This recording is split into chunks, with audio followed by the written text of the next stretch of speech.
The following program was provided by an independent producer solely responsible for its content. The opinions expressed do not necessarily represent the views of this station, its staff, board of directors, or underwriters. Hello, I'm Carl Seidel, host of The People's View. The show is sponsored by the Nashua City Republican Committee, and if you like to attend our meetings, they're the second Thursday of every month at 6:30 at the Crown Plaza. And if you want to find out more about our organization, you can go to nashuagop.org to see our website and learn about the events that we have. Welcome to The People's View.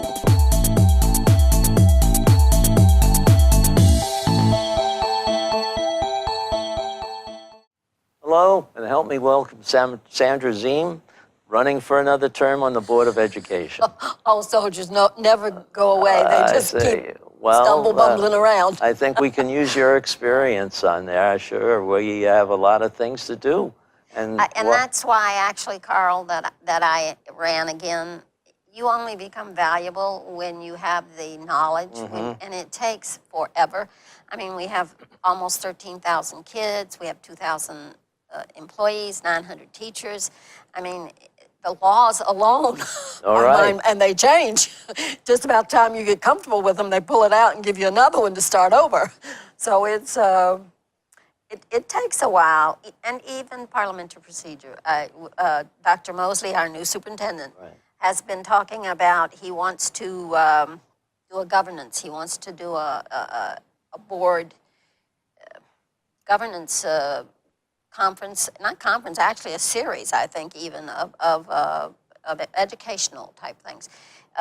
One of the things that I think about with parliamentary procedure, I always think that the heart of that law is that one vote, one voice, all equal. Because I'm chair, that doesn't mean I have a stronger vote. I still have one vote, and I still have one voice. But if as chair, you take away my voice because you don't allow me to speak, or you don't, if I want to put something on the agenda and you won't let me put it on because you're the chair, then you're really blocking the heart. So maybe you can fulfill the letter of the law, but the heart, to me, the heart of the law is most important because it's the American way. It is what made our country strong. Right. And if you follow this procedure, you get more done. You're supposed to give everybody a fair chance. And the chairman, whatever committee or subcommittee, sort of leads it a little bit, but that's about all. He doesn't have to control it with not letting people. Well, especially with agenda items, because if you can't get it on the agenda, then something that you may feel very passionately about.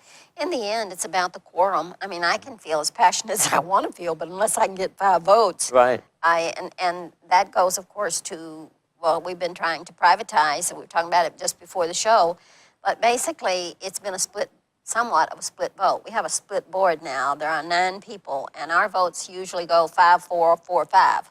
For or against, one way by one vote, one vote. So, of course, we have 8 candidates now. Sounds like something in the federal government, too. Unfortunately. Go ahead. Well, I think it's, we're missing statesmen today. Yeah. In the old days, we had statesmen, people who knew how to express their differences without getting mean and without being unkind, without being spiteful, and sometimes we just get really, and I think the public deserves better. I think that if they put their confidence in us, their trust in us, then the most valuable thing I can get from you is your trust. Right. That's what friendship to me is all about. And so you don't have a friend if you can't trust them. To me, that's not a friend. A friend is somebody you can trust. And so I think trust is, and I tell my kids all the time, they probably don't listen, but I tell them, trust is earned, it's not given. They don't trust you because you look good. Hello. They trust you because they've seen you in the clinches and they know what you're willing to fight for, what you believe in. And I, even the signs this time, I have a ton of signs over the years. I've amassed them. But I almost feel like this is going to be a nucleus vote. This is going to be the voters who come out every single time and vote You know, every year, every election, they're there. The dependable ones, if you will. And so these are going to be the ones who know the candidates, who know, like for me, if I don't know a candidate, then I don't vote for them. Because rather than vote for somebody that ends up being less than what I really wanted, I would rather leave that to the people who know that person and can make a decision based on their knowledge.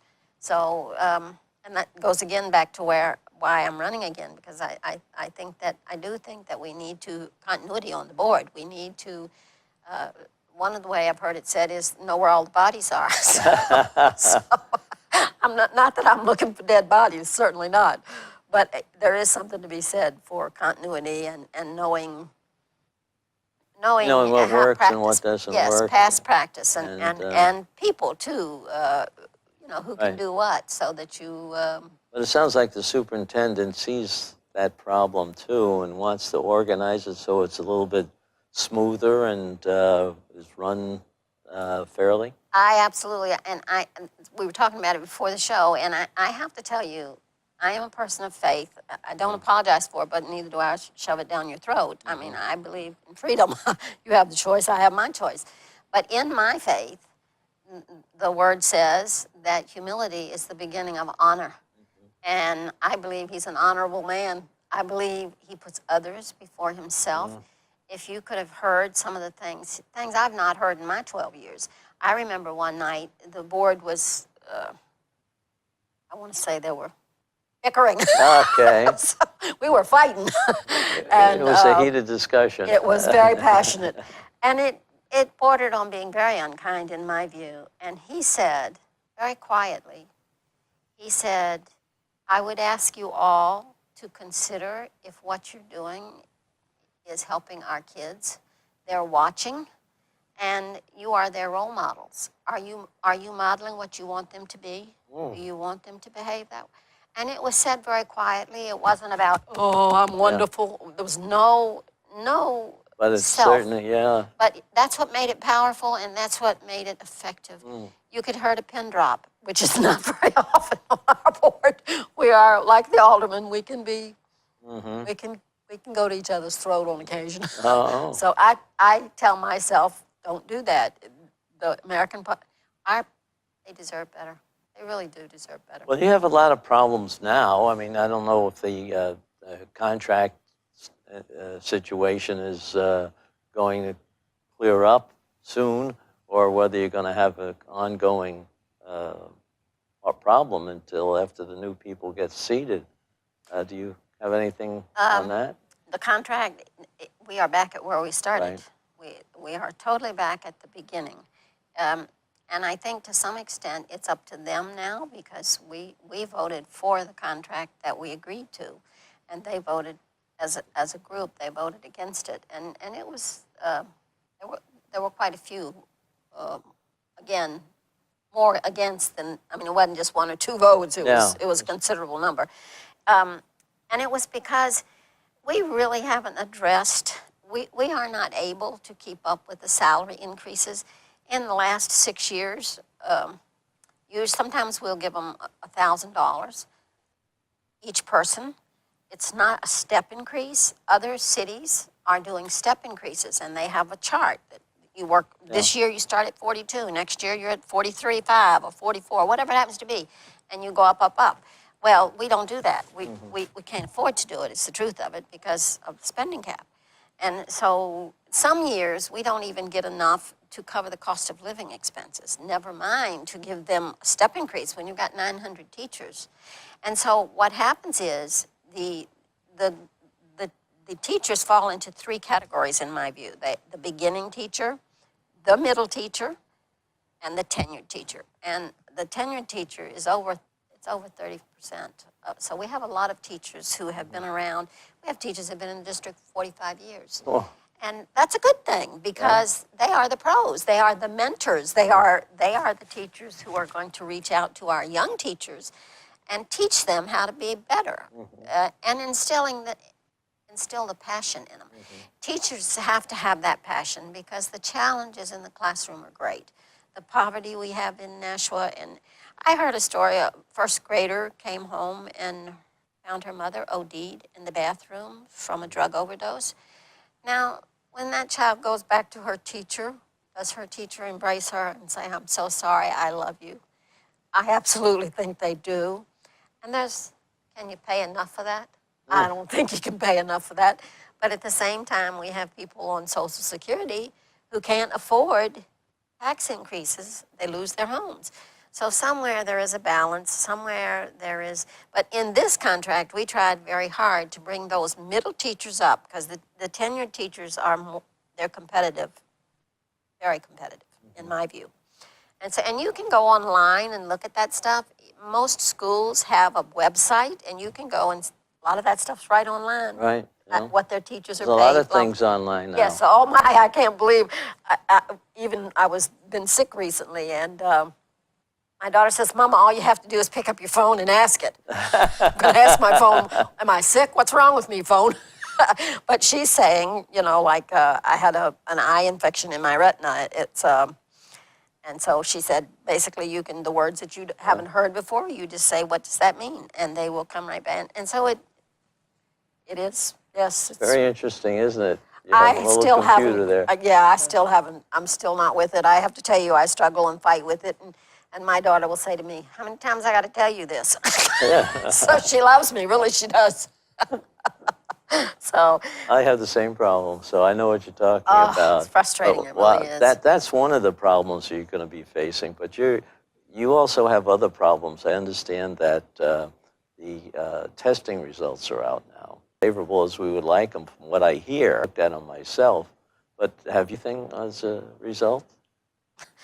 Our testing, no, we don't do well. It's just the honest truth is we're not doing anywhere near as well as what I would like to see. I even think that we promote CTE the way we should. In my view, I don't have a college education. I do have 2 years, and I feel blessed to have that. I tell you honestly, my mom had a high school diploma. My father did. So to some extent, I feel like I got 2 years more than they did. And now my kids, almost all have college. Right. So I have children. And so I feel like, and you don't go from the bottom to the top in one fell swoop. It just doesn't happen that way. So I feel that I've been blessed in my life, and that's why I need to give back. I believe more is given, more is expected. And when you have been blessed, then there are so many, like the poverty in Nashua. The kids...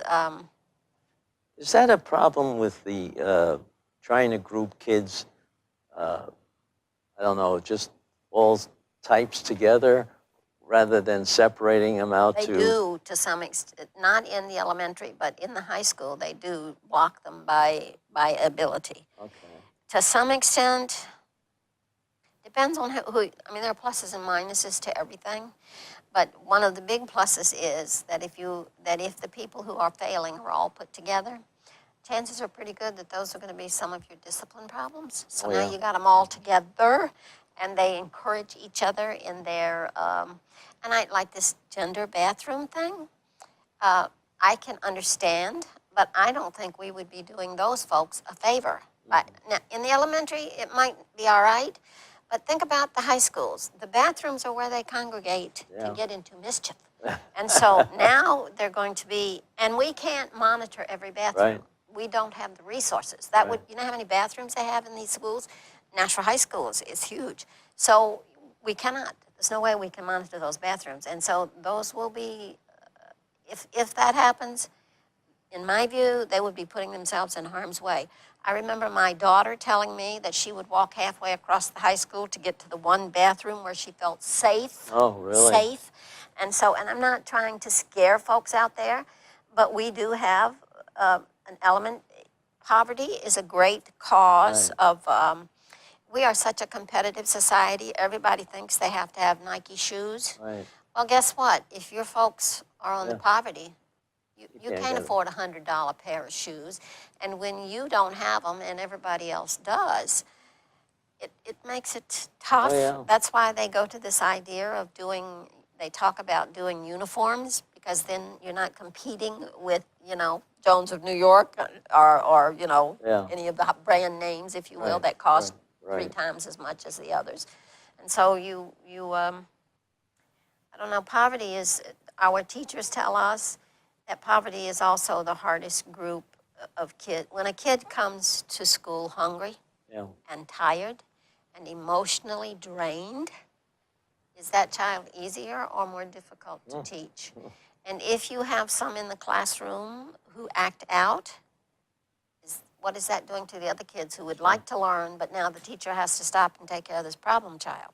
And we don't have the resources. I mean, our paraprofessionals, who are probably the most valuable asset we have for the least dollar. Really? Definitely for the least dollar. They're like 24,000. Well, they can take care of some of the problems while the teacher's They worried absolutely, but you see, most of them are special education. Most of them are mandated. And so we have to, and some of them one-on-one. A child has to have that para with them all day long, because it's bankrupting. And what I say about the spending gap is, if in good times you give us a little extra, then when the bad times come and you can't give us what we need, then we can make it through till when. But if you never give us what we need, and if it's mandated, if everything, the discretionary spending of the school board is almost none. Because again, going back to this thing, some years we don't even get a cost of living. We don't have enough money to do the cost. When we renegotiated the bus contract, I want to say it was like $1 million increase. A lot of money. And so, and there are not a lot of people who want that job. There's not a lot. It's like with Planned Parenthood, there's not a lot of competition. So you're saying that the poverty is probably one of the biggest problems. It's not the English as a second language we have students? approximately 1,000 English language learners. It's amazing how fast some of them adapt. They do mainstreaming. The first class of the day, they try to teach them a little bit of the language, and after that, they're put into the English speaking, and then they either catch up or fall further behind. And some of those kids have not been in the countries they came from. They may not have even been in school ever. And so the difference in cultures is dramatic. It's amazing. And so, but I don't think I think we have there are a lot of problems. Certainly, the mandates for special education, in my view, are one of the biggest, because every year, most years, $9 to $1 million in increases in special education alone. If you go and get yourself identified as a special needs, then this one-on-one para, now there you got, if they're making $24,000 and it costs us another 25-30% for their benefits, but in the case of paras, it's not that much. The paras, they're medical. That's why this contract with the paras, we tried to get them closer in the medical, because they were on they weren't on family plans for the most part. They were on single payer.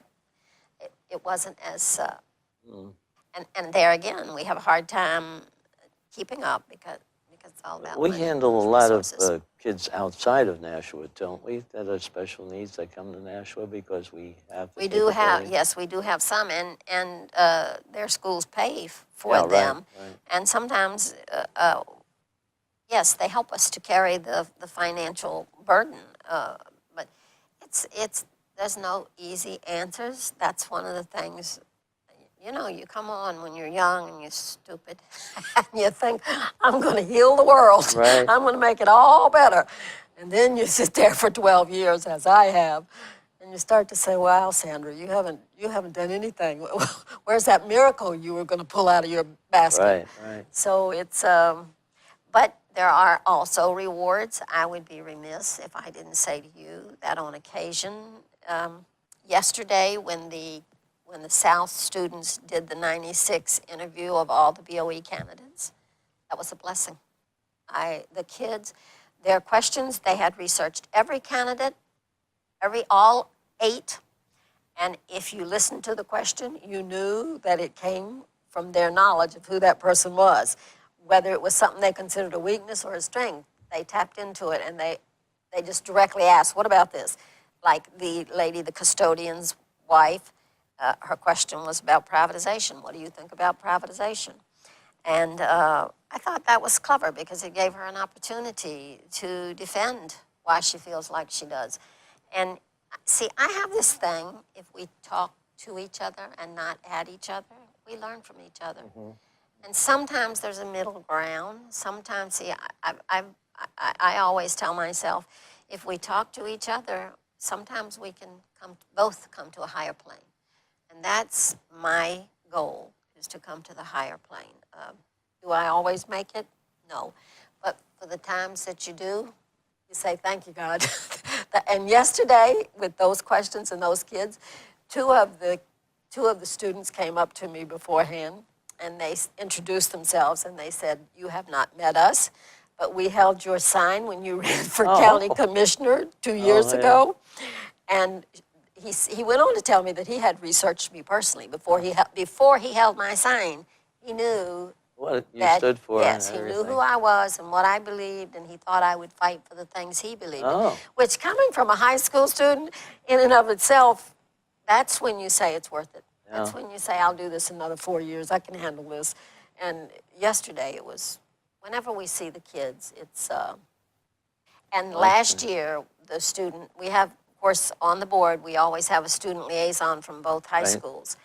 And last year, one of the little girls, she had the highest grade point average at Nashville High School South. Brilliant, absolutely brilliant young woman. But more than brilliant, she was a thinker. And she was, and she had in her personality, she portrayed, in my view, all of the characteristics of a good democracy. When there was a question, sometimes there are very passionate issues, like the students wanted us to put a Dunkin' Donut in both high schools, which I voted against.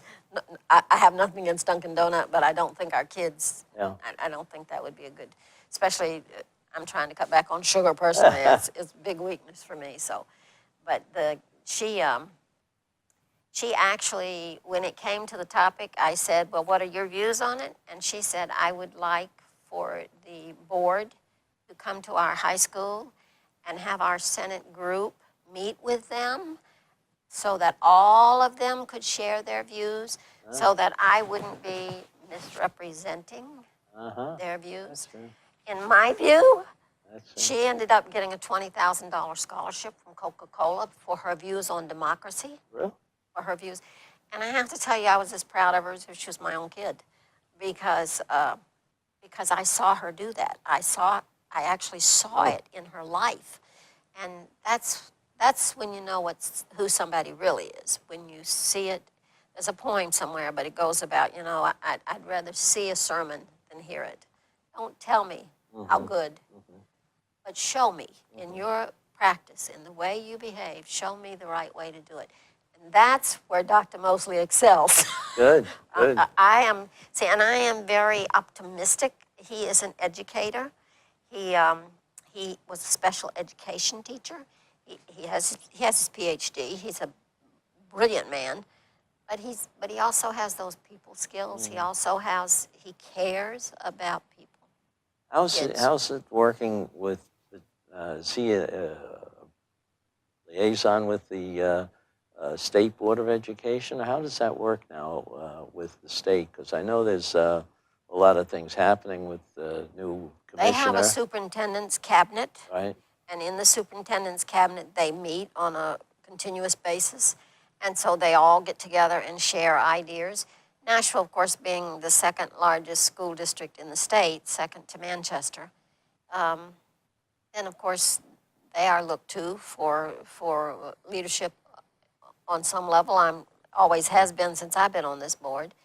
I have to believe that because he's an educator, it's interesting. One of the things that he's done that I have not seen in my 12 years, he has encouraged companies, private organizations, when they call, he goes out of his way.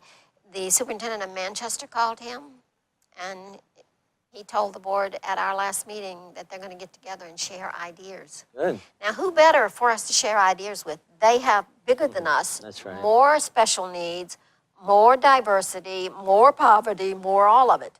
So I'm sure he has some experience that can help us, and we have that can help them. So I was excited to, and I've spoken to any number of private, there's an interdenominational.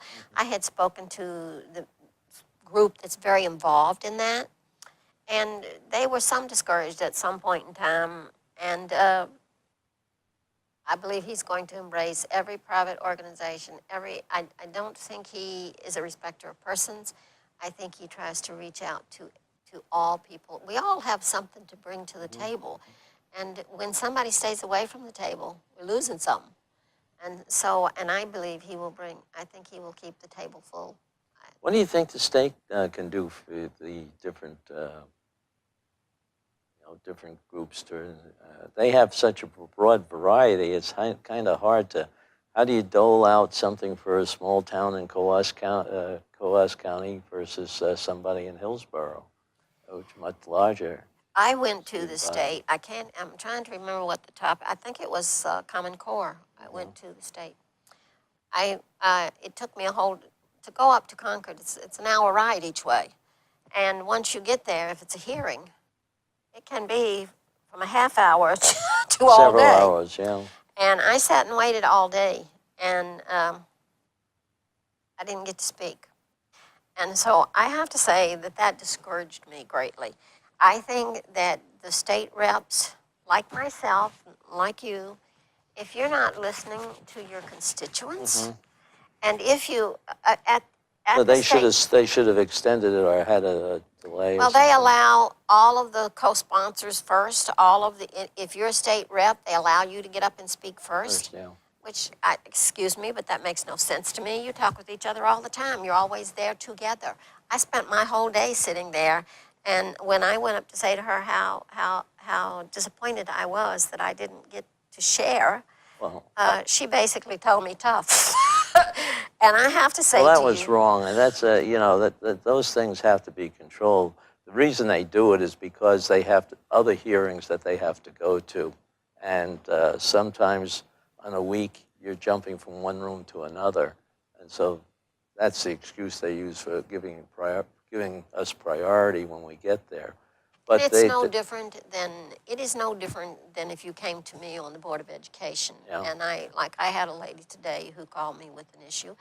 And if I had not had time, and do I always have the time? Sometimes I don't. Yeah. And do we have to be tolerant, and do we have to make those allowances? I just found that, but in the end, it's like with this governance thing, another thing I tell my kids, what I learned, everything I needed to know in kindergarten. I just tell my kids that you just have to work with the system. You have to be flexible, and you have to listen. And that must have been really important because I lost where I was going. Well, it's fine because we're over time. We're over time. That doesn't surprise me. I have lots of hot air. We've talked about a number of things. Good luck in your run. Thank you. And I hope things work out with you. Your experience is probably very, very valuable on that. And I know children are our next generation. They're the ones that need this education that we give them, that they deserve, and that a lot of them really welcome. And when they don't welcome it, it's our teachers today, the challenges they face. I just wish I could share with you. I mean, it's just our teachers. They're not all perfect, but the most of them are definitely above average. I mean, they bring passion and commitment and love for these kids. And some of these kids, they come to school dirty and tired and angry because nobody has time for them. I tell my kids too, listen to your kids when they're talking to you. Yeah. They deserve to be heard too. Just because they're little doesn't mean they don't deserve your attention. And so, but it's easy to preach and not so easy to do it. So, congratulations for running. Good luck. Well, and we'll see what happens. And if you get elected, we'll have you back. Thank you. Okay. Always a pleasure and always wonderful to. I would encourage, if you have a problem with education, never hesitate to contact me. because I really think that we need to be responsive to our constituents, as I know you are, Carl. Okay. Thank you. Thank you very much, Sandra. Thank you for listening in.